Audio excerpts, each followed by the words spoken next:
times certainly call for new thinking.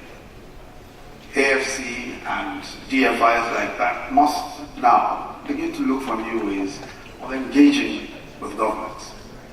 We must look for new ways of engaging with African governments, given the difficulties and problems that are now clearly the case. Unless corporations like the AFC recognize what is important to do in these times, the next 10 years will indeed be very, very difficult years for our own economies, for African economies indeed. We'll be relying on the AFCs, especially our own DFIs, to do much more.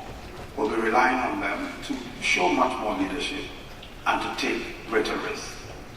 There's no question at all that all of what we require, all of what is needed, will not be provided just by governments. As a matter of fact, it is very clear that governments cannot finance the huge infrastructure needs of most countries.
As a matter of fact, without the private sector, it's completely impossible for governments to even finance current infrastructure needs.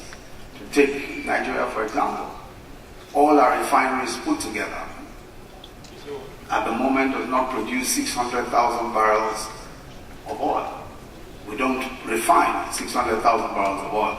And I'm just even talking about nameplate capacity and not what exactly is happening. But one single private sector investor is building the largest single-line refinery, 650,000 barrels of oil.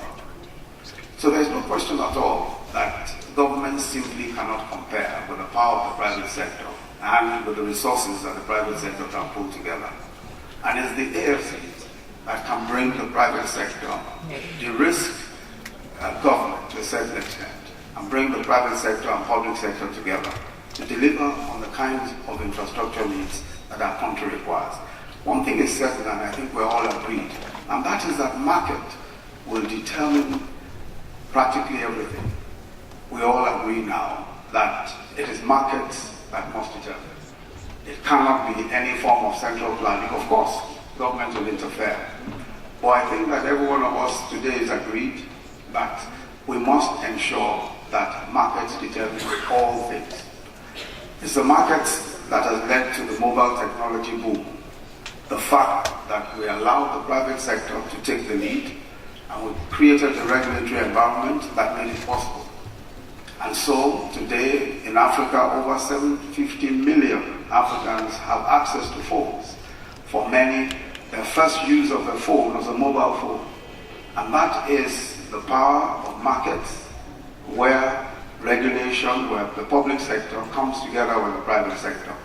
And this is the role that DFIs will play, that mediatory role, that convening role, is what I believe that DFIs will be doing in the next few years. And I want to say that the AFC is centrally positioned to do so. So let me again commend the AFC for the work, the excellent work they've done in the past 10 years. And especially the leadership of Andrew Ali, Olusegun Akinlugwade, and all of the great professionals who have come together to make that institution what it is today. And I pray that the next 10 years will be the best 10 years yet. Thank you.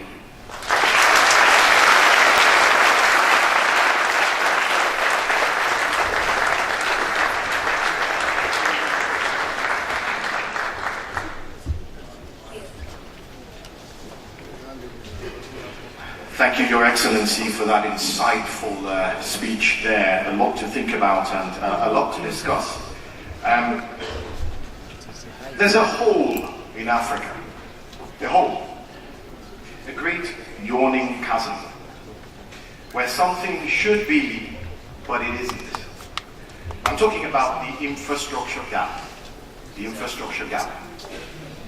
The World Bank estimates that we'll need to spend about $100 billion more a year to bridge that gap. But the simple question is, where does the money come from?